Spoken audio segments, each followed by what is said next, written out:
현재 독일과 프랑스의 방산 기업들이 유럽 곳곳에서 연일 터져 나오고 있는 한국 관련 소식에 그야말로 아연실색을 금치 못하고 있는 상황입니다. 특히 최근 며칠 사이에는 루마니아와 노르웨이에서 한국과의 방위동맹 구축을 위해 전혀 상상치도 못했던 행보까지 보이고 나서면서 독일과 프랑스는 물론이고 나토 회원국 전체의 크나큰 반향을 불러일으키고 있습니다. 이와 관련해 아르헨티나의 대표적인 군사매체인 ZM은 루마니아 정부가 노후화된 TR-85 탱크를 교체하기 위해 한국을 찾고 나섰다며 아르헨티나 정부 또한 마찬가지로 자국의 국방력 강화를 위해 이를 적극적으로 따라배울 필요가 있다고 보도했습니다. 먼저 이 매체는 거두절미하고 지난 1월 말에 루마니아군 관계자들이 한국을 방문해 현대로템과 한화의 공장시설을 직접 둘러봤다고 보도했습니다. 특히 이 매체는 루마니아군의 이 같은 한국 방문은 앞서 루마니아 총리가 한국과 방위협력을 논의하자마자 속전속결로 이루어졌다며 매우 크게 감탄했습니다. 그러면서 이 매체는 루마니아군 관계자들은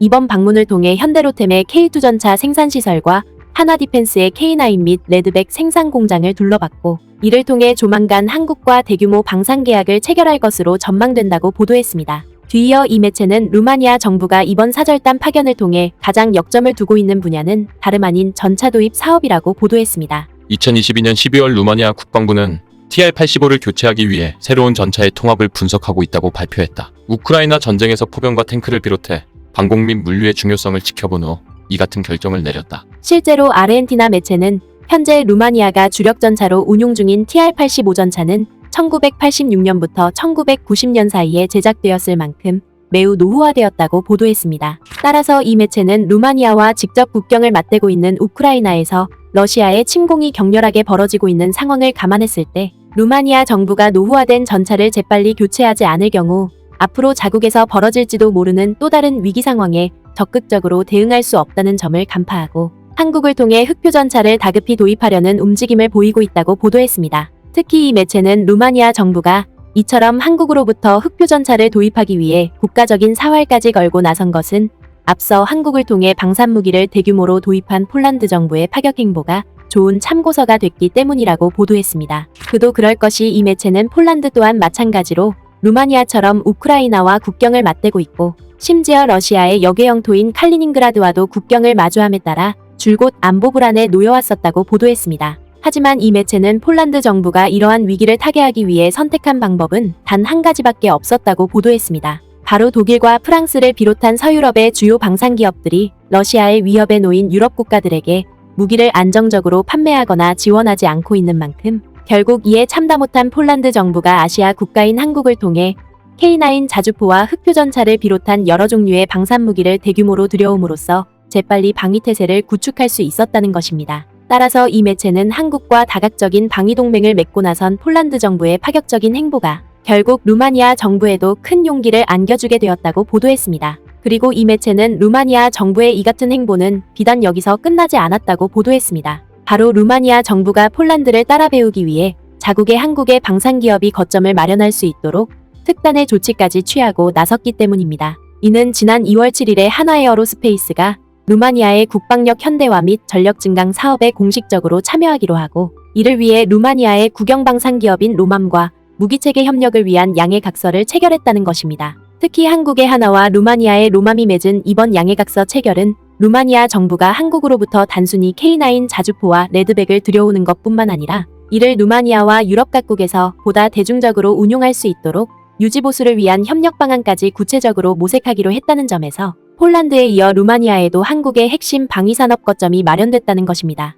한편 루마니아에서의 이 같은 상황에 더해 노르웨이에서도 최근 K9 자주포와 관련된 국제행사를 사상 초유로 개최하고 나서면서 독일과 프랑스의 방산기업들을 바짝 긴장케 하고 있는 상황입니다. 이와 관련해 지난 2월 8일 독일의 군사 전문 매체인 ESD는 이른바 K9 자주포 사용국가 모임을 일컫는 K9 사용자 클럽 회의가 현재 노르웨이에서 진행되고 있다며 매우 큰 부러움을 나타냈습니다. 그러면서 이 매체는 나날이 전성기를 구가하고 있는 한국의 방위산업이 노르웨이에서 이제껏 본 적 없는 사상 초유의 광경을 연출하고 있다고 보도했습니다. 이는 한국과 노르웨이에 더해 핀란드와 에스토니아뿐만 아니라 심지어 폴란드와 호주에 이르기까지 K9 자주포를 사용하는 6개국 대표단이 지난 2월 6일부터 노르웨이의 북부에 위치한 나르비크에서 K9 자주포와 관련한 합동전술 운용회의를 진행하고 있다는 것입니다. 뒤이어 이 매체는 이들 6개국뿐만 아니라 에스토니아를 비롯해 인도와 튀르키예 또한 마찬가지로 한국으로부터 K9을 도입하고 있지만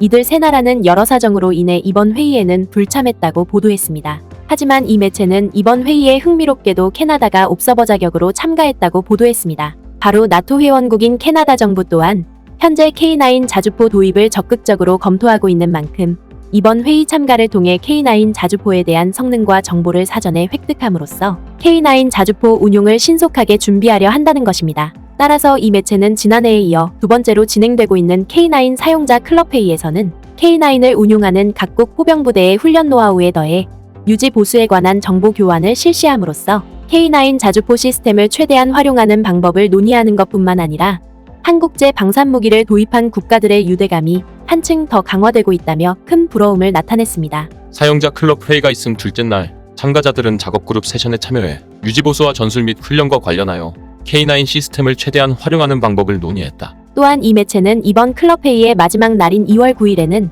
6개국 대표단이 노르웨이 포병부대의 훈련 지역인 세테르모엔을 찾아 노르웨이군이 운용 중인 K9 자주포의 기동과 실사격을 직접 견학하게 될 예정이라고 보도했습니다. 그러면서 독일의 군사 매체인 ESD는 세계 각국에서 한국으로부터 K9 자주포를 도입한 것도 모자라 이처럼 이역만리를 마다하지 않고 정례적인 모임까지 갖고 나선 것은 그만큼 K9 자주포가 세계 최고의 성능을 갖추고 있을 뿐만 아니라 각국의 안보 강화에 큰 도움이 되고 있기 때문이라고 보도했습니다. K9 자주포는 현재 전 세계적으로 2,000문 이상이 서비스되고 있는 세계에서 가장 인기 있는 자주 곡사포다. 이 추적 곡사포는 40km 이상의 범위에서 높은 속도와 많은 양의 포화로 일관되고 정확하며 빠른 효과를 제공할 수 있다. K9은 특히 사격 및 급습이 가능하도록 최적화되어 있기 때문에 여러 발을 발사하고 즉시 다른 위치로 이동함으로써 적의 잠재적인 반격을 방지할 수 있다. 더군다나 이 매체는 노르웨이 포병학교 교장과 가진 인터뷰에서도 K9 자주포의 독보적인 위상을 여실히 확인할 수 있었다고 보도했습니다.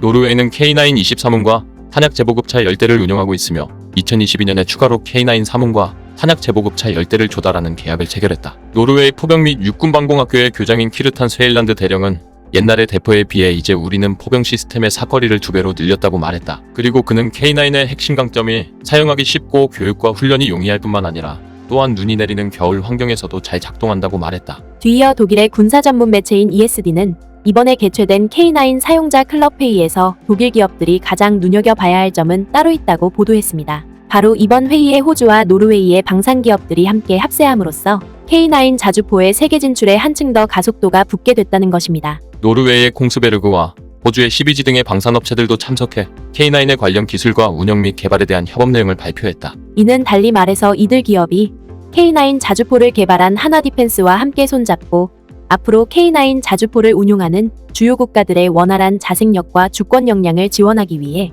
글로벌 공급망을 구축키로 했다는 것입니다. 따라서 호주와 노르웨이 방산기업의 이 같은 결합은 결과적으로 현재 유럽에서 치열하게 전개되고 있는 한국과 독일의 방산무기 수출 경쟁에 있어서 무게중심이 한국 쪽으로 급격하게 쏠리게 될 것으로 전망된다는 점입니다. 그러면서 독일의 군사 매체인 ESD는 독일의 방산기업들이 오늘날 유럽에서 급속도로 자리 잡고 있는 한국의 방위산업을 그저 넋놓고 바라보았다가는 다국의 방위산업 기반이 송두리째 무너질 수밖에 없을 것이라며 독일 사회의 각성을 촉구하고 나섰습니다. 결국 독일 매체의 이러한 보도는 세계 인류가 되겠다는 일념하에 끊임없이 한계의 장벽을 뛰어넘어 왔던 우리 기업들의 눈부신 역량이 마침내 독일 기업들의 철옹성과 다름없던 유럽의 방산시장마저 호령하고 있음을 보다 사실감 있게 대변해주고 있습니다. 구네스북 영상을 유익하게 보셨다면 구독과 회원가입 꼭 부탁드리겠습니다.